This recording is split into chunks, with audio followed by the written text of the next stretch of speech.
So రెండు ఇళ్లలో రెండు మామిడి చెట్లు ఉన్నాయి. ఒక మామిడి చెట్టుకేమో స్వీట్ మ్యాంగోస్ కాస్తాయి అనమాట, ఇంకో మామిడి చెట్టుకేమో తక్కువ స్వీట్ ఉండే మామిడి చెట్టు.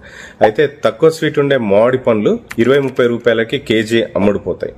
సో ఎక్కువ స్వీట్ ఉన్న మామిడి పండ్లు 100 రూపాయల కేజీ అమ్ముడుపోతాయి. బండ్ల మీద వచ్చే వాళ్ళు కొనుక్కొని వెళ్ళి అమ్మేసుకుంటా ఉంటారు అనమాట. అయితే వీళ్ళ కొడుకు చూసి తక్కువ స్వీట్ ఉన్న మామిడి పండ్లు వాడు కొంచెం బిజినెస్ మైండ్ ఏం చేశాడంటే వాడు మామిడి పండ్లన్నీ కోసేసి ఒక కేజీ తోటి 3 లీటర్స్ ఆఫ్ మ్యాంగో జ్యూస్ చేశాడు. చక్కెర కలిపి దాంట్లో ఇంకేదో కలిపి యాలకులు కలిపి ఏదో కలిపి చేసేసి దాన్ని తీసుకెళ్లి వీధి చివర పెట్టి అమ్మేశాడు అనమాట. దాదాపు 3 లీటర్ల జ్యూస్ అమ్మాడు అనుకోండి, ఆయనకి 360 రూపీస్ వచ్చాయి. అదే తీసుకొచ్చి హ్యాపీగా నాన్నకు చూపించి పెట్టి అలాగే చేస్తూ పెద్ద మ్యాంగో జ్యూస్ ఫ్యాక్టరీని పెట్టేసి ఒక పెద్ద బిజినెస్ మ్యాన్ అయిపోయాడు.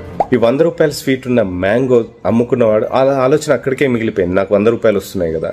అదే తక్కువ మ్యాంగో స్వీట్ ఉన్న దాంతో మనకి ఏంటంటే ఆలోచన వచ్చిన తర్వాత దాంతో ఆలోచించి ఏం చేయాలా దాంతో అని ఆలోచించి ఆ చెట్టు కొట్టేయకుండా దాని నుంచి ఇన్నోవేషన్ చేసి పెద్ద బిజినెస్ ని క్రియేట్ చేసి necessity is mother of invention అని.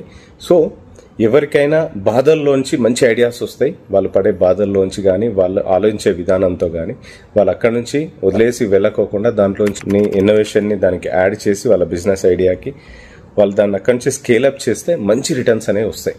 సో ఇలాంటి స్టోరీలు విన్నప్పుడల్లా మీ దగ్గర ఉన్నవి వేస్ట్వి కూడా చాలా మంది చిన్న చెత్త కాగితాలు చెత్తవన్నీ కూడా తీసుకొని వెళ్ళి ప్లేట్స్ చేయడం అవన్నీ చేయడం చేస్తూ ఉంటారు. ఇది చెత్త అనే దాంట్లో నుంచి కూడా డబ్బులు అనేవి క్రియేట్ చేస్తూ ఉంటారు.